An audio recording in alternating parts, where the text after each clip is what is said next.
Bom dia a todos e a todas. Hoje é dia 28 de agosto de 2023. Este é o programa da Defenda PM, ao vivo pela TV Osasco, pelas redes sociais da Defenda PM e também pela Com Brasil. Hoje vamos receber aqui para falar um pouco sobre as recentes decisões do Tribunal de Justiça, ou melhor, do Superior Tribunal de Justiça, o coronel Temístocles Telmo. Ele é professor, coronel da reserva da Polícia Militar, e vai falar um pouquinho para nós sobre o impacto dessas decisões em todas as ações policiais que vão acontecer a partir do momento em que isso se tornar efetivamente algo em prática no dia a dia jurídico da nossa nação. Muito bem-vindo, Telmo. Satisfação ter aqui você conosco. Bom dia, Ernesto. Satisfação toda minha.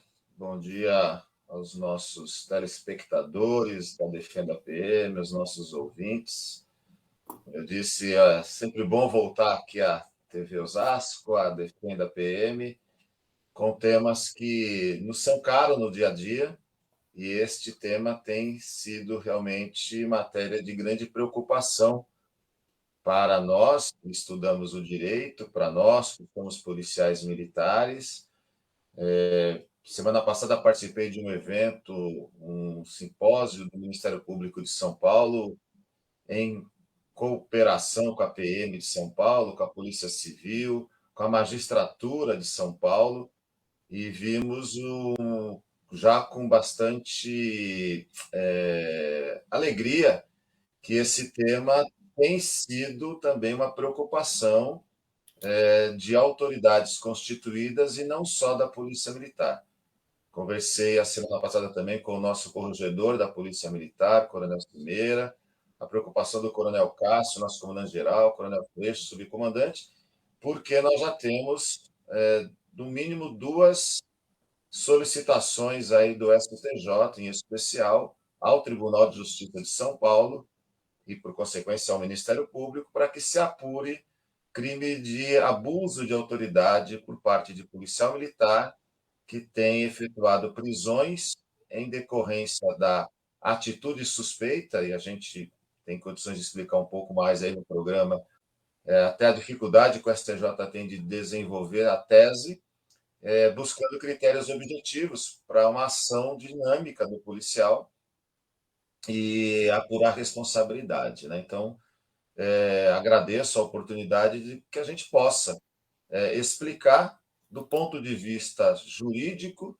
do ponto de vista técnico-policial, o que é ou o que essas decisões podem provocar no dia a dia da função policial. Bom, vamos lá. Primeiro vamos tentar entender qual é o caminho, né? Policiais militares ou policiais civis, ou qualquer membro de força de segurança fez uma prisão com base na fundada suspeita. Esse processo foi aberto, foram havendo condenações dos réus até chegar no STJ. Quando chegou no STJ, houve um julgamento diferente, vamos assim dizer. Entenderam diferente o aspecto da fundada suspeita, e a partir daí foi descendo até agora, de uma forma muito, eu vou dizer que perigosa, quer-se responsabilizar o agente ou a força de segurança por aquela medida adotada que levou à prisão de determinadas pessoas. É isso? Sim, a grosso modo? A grosso modo é isso, Ernesto. O que a gente pode, até para não ficar também trazendo muita questão jurídica e tentar torná-la mais prática para a nossa função, a questão de 1 ano e meio, o Superior Tribunal de Justiça, o Superior Tribunal de Justiça é a nossa mais alta corte de justiça no país, porque o Supremo Tribunal Federal não é um tribunal recursal como a gente tem visto hoje. O Supremo Tribunal Federal é o órgão responsável pelo guardião da Constituição. Então, se nós pensássemos em corte de justiça, seria o STJ, que também não é um tribunal recursal. Os tribunais recursais são os tribunais de justiça dos estados e os tribunais regionais federais. Bom, de qualquer forma, de 1 ano e meio para cá, no julgamento de um habeas corpus, lá da Bahia, de uma prisão feita por meio de uma abordagem policial a um traficante de drogas que portava ali 40 quilos de cocaína, o STJ anulou aquela decisão, já confirmada em primeira instância, segunda instância, pela Bahia, pelo Tribunal de Justiça da Bahia, porque entendeu que os policiais fizeram uma abordagem aleatória, não entenderam que aquela atitude suspeita dos envolvidos ensejariam em si numa abordagem. Bom, o STJ tem duas turmas criminais, que é a quinta e sexta turma, e basicamente ambas estão decidindo assim. Mas ambas também se divergem bastante. Então, também nós não temos na própria corte uma segurança jurídica de que assim, ó, tem que ser dessa forma. E, particularmente, estas decisões, elas, de um modo geral, elas são referentes ao crime de tráfico de drogas, o artigo 33 da Lei 11.343 de 2006. Em outras matérias, o STJ não tem se colocado de forma tão contundente. Então, o que a gente chama aí de crimes politicamente corretos, por exemplo, estupro, feminicídio, Lei Maria da Penha, o STJ não tem se manifestado, mas tem se manifestado nos crimes de tráfico de drogas.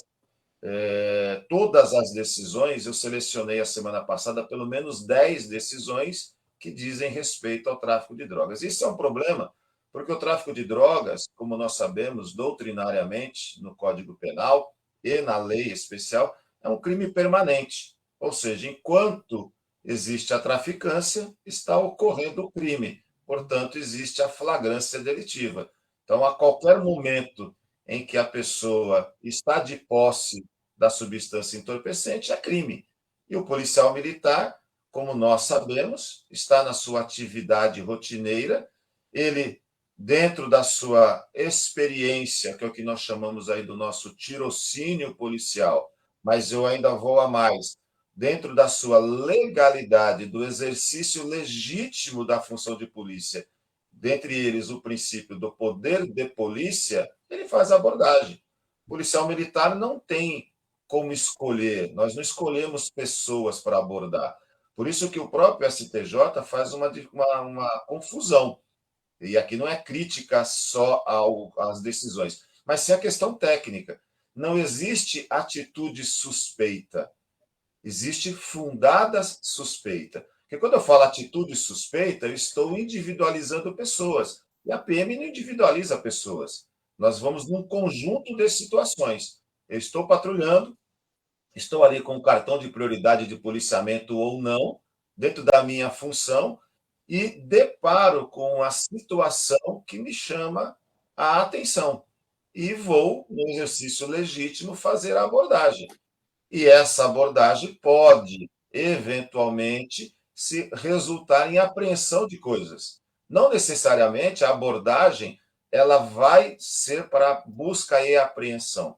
Tanto é que o Código de Processo Penal, lá no artigo 244, ele mesmo faz uma distinção entre a abordagem e a busca e apreensão. Agora, é claro que para eu apreender algo, eu tenho que fazer a abordagem.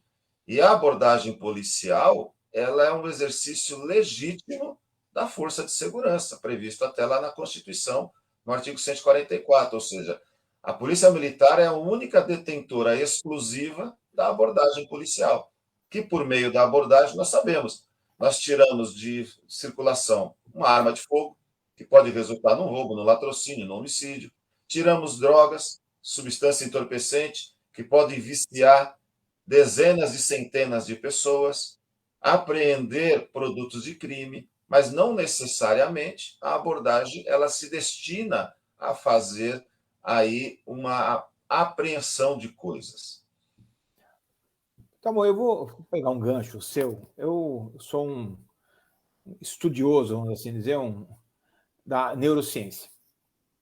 Gosto muito da neurociência e, obviamente, um autodidata. Né? A gente procura livros e vai atrás de pessoas renomadas que escreveram algo sobre o assunto. Você falou uma palavra muito clássica, que é a atenção. Chamar a atenção. Para o leigo, chamar a atenção é assim, passa batida essa expressãozinha que a gente usa. Mas quando a gente fala em neurociência, quando chama a atenção, alguma coisa chama a sua atenção, é sinal que existe todo um processo no seu cérebro que está te direcionando para enxergar algumas coisas que outros não estão. Para um médico, um sintoma descrito pelo paciente chama a atenção para determinada doença. Para o dentista, a mesma coisa quando se fala do dente. Para o policial, chama a atenção alguma característica, alguma coisa que está fugindo à normalidade, vamos assim dizer, ou que altera o cenário, o ambiente. E nós entendemos que, para o médico, não tem problema ele ser chamado a atenção de alguma coisa e ele produzir, inclusive, uma lesão corporal. Ou colocar um exemplo rápido aqui.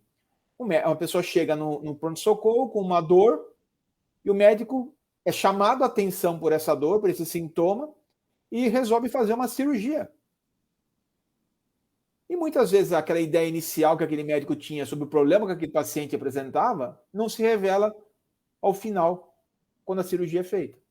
Ah, mas a cirurgia foi necessária para salvar a vida da pessoa. Ok, mas não houve, no final das contas, não se comprovou causa e efeito. Se processa o médico por lesão corporal? Não, ninguém processa o médico por lesão corporal. Agora, o policial militar, quando é chamado a atenção por algum fato que foge à normalidade, que ele está acostumado a enxergar, porque ele é treinado para isso, ele tem uma experiência, ele tem uma cognição, o cérebro dele está preparado para enxergar essa diferença, ele não vale. Então, o policial militar é um cidadão que não tem cultura, vamos assim dizer, profissional para justificar os seus atos. É isso que o STJ está colocando, muitas vezes? Perfeito, eu também assim entendo, Ernesto, eu entendo que, inclusive, quando nós lemos aí todos os julgados, né, a gente vê ali, lê os votos dos ministros, a gente observa até que o policial militar tem sido colocado, aí, infelizmente, até como um cidadão de segunda categoria, vamos assim dizer, porque nós temos fé pública, prestamos o concurso, defender a sociedade com o sacrifício da própria vida, e nós temos, inclusive, decisões do STJ dizendo que só a palavra do policial não serve. E o que a gente tem percebido, um país como o nosso, transcontinental, mas vamos ficar só no estado de São Paulo, onde eu e você atuamos aí juntos, se somar a nosso tempo de serviço, mais de 70 anos de experiência. Você comandou a região de Osasco, eu comandei a área centro, eu trabalhei no policiamento rodoviário. Então, eu fico imaginando quando nós pegávamos uma ocorrência, que é comum até hoje, não existem delegacias 24 horas. Eu lembro de pegar uma ocorrência em Ubatuba, litoral norte, um lugar maravilhoso de São Paulo, e nós temos que praticamente ir com a ocorrência lá para Caraguatá, para São Sebastião, porque era onde tinha o plantão do delegado, que também não estava lá, ele foi acionado. Então, a gente observa que decisões hoje que querem que, naquele momento do policial, tenha todas as condições que se tem lá no gabinete, são decisões dissociadas da realidade. O policial, ele sai para trabalhar e ele não sai, claro, que se ele conseguir pegar uma testemunha, como invariavelmente ele acaba pegando uma testemunha, ok. Mas quando ele não tem a testemunha, a palavra dele vale. Eu escrevi já sobre isso, estou escrevendo um novo livro sobre isso. O policial não inventa a ocorrência. Até porque, se ele eventualmente fizer algo que não está dentro daquilo que ele aprendeu, ele será responsabilizado. Então, nós temos uma ocorrência que a gente costuma dizer: eu tenho vítima, no caso, o coisa de tráfico de drogas é a própria sociedade, mas eu tenho o produto. Toda essa ocorrência, quando a gente fala da fundada suspeita, nenhuma dessas pessoas, da entrada do policial na residência com a autorização, mas aí as turmas divergem, porque é claro que o criminoso ele vai dizer que não autorizou, mas nós temos casos que a pessoa diz: eu autorizei, e o STJ tem entendido que essa autorização ela foi uma autorização viciada. Então, assim, nós não temos nenhuma padronização do que seria essa tal da objetividade que o STJ tem buscado. Então, assim, as decisões elas estão, além de contraditórias entre as próprias turmas, nós também temos as decisões que nos provocam uma insegurança jurídica muito grande. Por isso que fica até difícil se modificar procedimentos, se escrever o que é que o policial deveria fazer antes. Porque se nós pegarmos nas 10 decisões que eu separei a semana passada, Ernesto, nós vamos verificar lá pelo menos 4 em que a turma diz o policial deveria ter uma investigação prévia. Olha que interessante. Nós não temos polícia de ciclo completo no Brasil. O Brasil, junto com Guiné-Bissau, é um dos únicos países que tem inquérito policial. Então, eu tenho uma polícia para investigar, como sabemos, e uma polícia preventiva, que somos nós. Então, a polícia militar é uma polícia administrativa. Então, assim, como é que eu vou fazer uma investigação prévia? Então, daqui a pouco vai acontecer o quê? Alguém vai ligar no 90. Eu até peguei aqui, agora pela manhã, até o mês de julho, a nossa instituição está com 14.763.481 ligações no 90. Nós já atendemos 12.970.000 ocorrências. Então, e registramos 1 milhão de ocorrências. Então, imagine, isso até o mês de julho. Então, imagine se todas essas ocorrências, alguém ligar o 90 e falar assim que está vendo uma atitude suspeita, e aí o atendente fala assim, minha senhora, eu não posso mandar viatura. Meu senhor, não posso mandar viatura. Eu preciso primeiro entrar em contato com a delegacia para que eles possam fazer uma investigação e saber que atitude suspeita é aquela. Aí sim eu posso acionar a Polícia Militar. Será que nós vamos chegar nesse nível? E eu fico muito preocupado, eu já vim aqui na Defenda algumas vezes, e a gente que foi o mentor aí do programa Vizinhança Solidária, que é um programa fantástico, né, em desenvolvimento do Estado de São Paulo, será que nós vamos ter que mudar a placa do Vizinhança Solidária? Porque lá está dizendo, atitude suspeita, ligue o 90. Então, assim, eu estou tirando, inclusive, a legitimidade do povo. Porque como é que chegou à prisão do criminoso? Olha, por meio do programa Vizinhança Solidária. Mas como foi? Eu liguei o 90, porque fui instruído a isso, até para preservação da pessoa, e a Polícia Militar, ao chegar no local, constatou a ocorrência. Se eu não constato a ocorrência, eu vou embora. E se eu constatei? É flagrante, eu não tenho o que fazer. A Polícia Militar, nós não somos regidos pelo Código de Processo Penal, nós somos regidos pelo direito administrativo, poder de polícia, alta executabilidade do ato, a obrigatoriedade de realizar o ato. Então, não cabe a nós ser diferente do que nós estamos fazendo. E, bom, Thelmo, você já frisou aí o prejuízo enorme que a sociedade está correndo com esse tipo de abordagem e decisão que o STJ tem colocado nos últimos tempos, vamos assim dizer, né? A sociedade não tem como se blindar, porque, infelizmente, nem tem nem como tirar o STJ de lá. Porque o STJ, a população não tem nada a ver com o STJ, nós elegemos os políticos, mas são os políticos que colocam, em especial os do Executivo, que colocam nos tribunais superiores quem vai para lá. Então, não dá para a gente mexer no STJ, nem no STF. Mas como é que nós fazemos, como é que o policial faz para se blindar desse movimento todo, para no final das contas não acontecer que nem vai acontecer com esses dois agora, esses dois casos agora que você citou, que já estão na corregedoria, do policial ter achado que fez a melhor atuação do mundo dele e agora vai sofrer uma regressão sendo processado, vamos usando a palavra comum aí, por abuso de autoridade. Bom, antes de responder a questão do policial, eu até falo que a sociedade tem sim como mudar isso. Porque o nosso Superior Tribunal de Justiça, ele, como eu disse anteriormente, não é um tribunal recursal.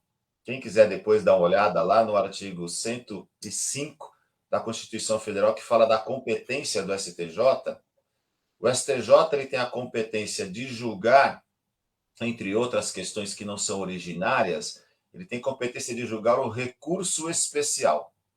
Então, o que tem chamado a atenção, inclusive foi discutido isso nesse simpósio a semana passada no Ministério Público, é que o STJ tem julgado todas estas matérias em sede de habeas corpus, que não é a peça adequada, ou que deveria ser a peça adequada para estas demandas, uma vez que eu tenho condenação de segunda instância, e o recurso seria o especial quando tivesse o pré-requisito de atentar contra a lei federal ou tratado federal.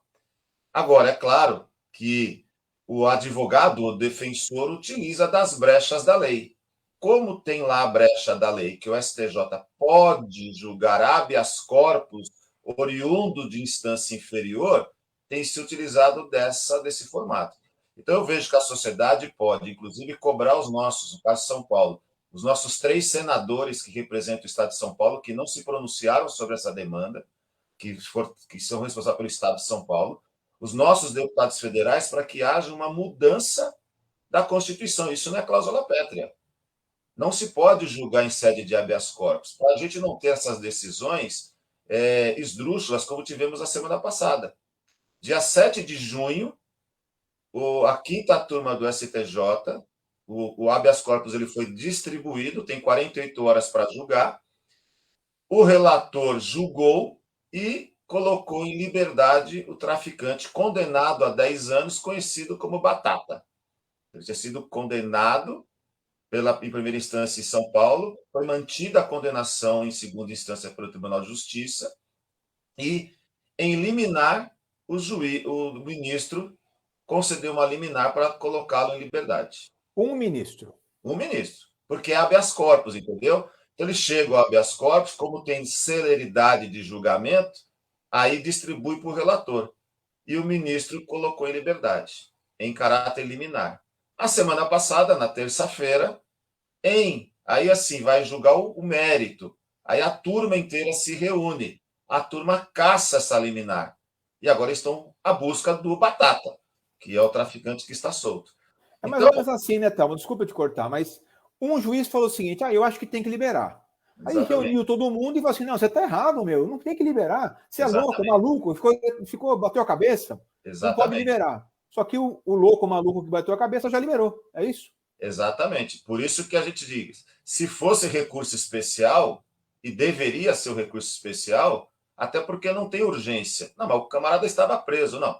Ele estava condenado já em primeira, com decisão confirmatória em segunda instância, há 10 anos. Então, não é que esses 4 juízes, será que o juiz de primeira instância e os 3 desembargadores do TJ de São Paulo são tão inexperientes assim, condenaram por condenar? Claro que não. Então, não tinha, por isso que o habeas corpus não serve para essas decisões. Mas o que chamou bastante atenção é que tem se valido, aí, obviamente, o defensor ele vai buscar essa brecha na lei, então isso precisaria ser mudado. Assim como eu também entendo, e já escrevi sobre isso, que matérias que envolvam crime organizado não pode ser apenas um juiz decidir, né? Esse é o exemplo clássico. Precisa ser uma turma, pessoas que vão ali de forma colegiada decidir sobre isso. Então, a primeira ponto eu entendo que a sociedade tem como mudar sim, cobrando dos nossos representantes a mudança na lei. No caso do policial militar, a primeira questão é lembrar sempre, não existe atitude suspeita e sim fundada suspeita. Então, é um conjunto de situações. Se você, policial militar, está no cumprimento de um cartão de prioridade de policiamento, escreva no cumprimento de um cartão de prioridade de policiamento. Escreva que, ao fazer a abordagem, por que você deparou com aquela situação de suspeição? O que o indivíduo demonstrou, o que ele ostentava que te ensejou fazer a abordagem. Mas saia daquela questão, local conhecido como tráfico de drogas. Isso, por enquanto, o STJ não tem aceitado. Então, nós vamos saber que, porque ele tem entendido que se o local era conhecido, caberia então ao policial fazer o cerco e buscar o mandado de busca e apreensão. Veja que tem algo totalmente dissociado da realidade. E, claro, né, se eventualmente você for responsabilizado, eu entendo que naquele primeiro momento que o policial é chamado a se defender e a rolar testemunhas, pedir para ouvir o delegado de polícia, pedir para ouvir o Ministério Público que ofereceu a denúncia, havendo, obviamente, condenação, que é o caso disso, ouvir até os juízes. Por quê? Como eu disse, o policial, ele fez a sua parte. Como ele encerra a parte, chegar na delegacia, o delegado de polícia, ratificando o flagrante, confirmou que aquilo que foi feito estava adequado. E, obviamente, depois o próprio Ministério Público ofereceu a denúncia. Então, assim, se chegarmos a este extremo, como temos esses casos já na nossa corregedoria, é que o policial se acerque, até porque não cabe ao policial militar, mesmo que ele seja formado em direito, com pós-graduações e assim por diante, decidir por isso. Não cabe a ele falar assim: olha, eu não vou prender porque eu não tinha uma investigação prévia, porque aí ele será responsabilizado por prevaricação, podendo ser interpretado até mesmo uma concussão ou algo do gênero. Então, não cabe ao policial decidir na hora se prende ou não prende, cabe a ele decidir pela prisão. Afinal de contas, ele deparou com a questão de flagrância. Bom, perfeito, então. Eu agradeço a sua elucidação final aí de trabalho, de como trabalhar o policial. Acho que é fundamental esse fecho que você deu. Escrever muito, detalhar bem e depois se resguardar daqueles que conferiram todas as etapas do que ele fez e convalidaram, né? Acho que é isso. Exatamente. Obrigado, Ernesto. Fico feliz. Obrigado. Parabéns à Defenda, ao nosso presidente Pistori, que tem ido em todos os eventos ou se fazendo representar. Semana passada fez uma grande interlocução lá no próprio simpósio sobre essa questão da abordagem policial. Nós que somos policiais militares sabemos que a abordagem ela sempre foi uma espécie de um paradigma por falta de conhecimento, mas é importante que quem vá nos assistir, principalmente o policial, reproduzir o que a gente sempre falou e sempre repetirei. A abordagem policial ela é para a segurança de todos, ela é para a segurança da sociedade, em especial para a segurança do policial. E a gente vê hoje, é só para a gente não alongar muito, só para a gente possa entender. Todo mundo aí já viajou de avião, por exemplo. Todo mundo já foi num show, todo mundo já foi num campo de futebol. E ninguém questiona quando passa pelo detector de metal. Aquilo é uma abordagem. Que abordagem que é aquela? É uma abordagem aleatória, uma abordagem preventiva. Se o agente lá viu que você está com algo irregular, aquilo pode gerar uma prisão. Ou seja, e foi baseada no quê? De forma aleatória, uma fundada suspeita. A diferença é que o policial militar não tem esse detector de metal na rua. E eu brinco, né, que a abordagem a gente sabe que ela é legal, porque está lá na Constituição, e eu ainda vejo que ela é necessária. Porque se nós tivéssemos, né, uma bola de cristal que nós apontássemos para alguém, para um veículo, e falasse, lá não tem nada de irregular, nós seguiríamos. O policial também não quer deparar com esse constrangimento da abordagem, que a gente sabe que ela é constrangedora, mas a gente não tem ainda, não se inventou um mecanismo de fazer abordagem de policial só pela percepção. A gente precisa confirmar a abordagem. É o que os antigos falavam, né? O policial não pode levar dúvida para casa. Se ele está com dúvida, ele tem que ir lá fazer a abordagem. Não tem o que fazer. Então, assim, eu torço para que debates como esse, né, claro, sem nem maiores pretensões, mas não só esse, mas os debates que hoje têm se colocado, levem luz para os nossos julgadores e entendam que a função policial militar é uma função dinâmica, né? A gente trabalha com a sociedade, a gente trabalha com o que tem ali de momento. E o policial militar ele não sai para a rua pensando em não fazer o certo. Então, eu espero que esses debates provoquem aí essa reflexão, Ernesto. Obrigado mais uma vez a você e toda a equipe. Eu que agradeço, Telmo, agradeço a todos que nos assistiram até agora e levo uma notícia a vocês aí. O programa da Defenda vai interromper por um tempo, vamos reestruturar, vamos ver como é que nós vamos retornar as informações que trazemos a vocês semanalmente. Foram 276 programas nesse formato aqui junto à TV Osasco, a quem agradeço ao Paulo Continha, a Maristela, agradeço a Luciana, que cuida da parte administrativa, aos nossos amigos aí da produção, o Cícero, o Ralph, o Rafael e a Amanda, principalmente, a todos os estagiários que nos receberam muito bem aí dentro. E peço a vocês que nos acompanham, que acompanhem as redes sociais da Defenda, para ver como é que nós vamos voltar com o programa, levando informações até todos vocês. Muito obrigado, uma boa semana a todos e até uma próxima.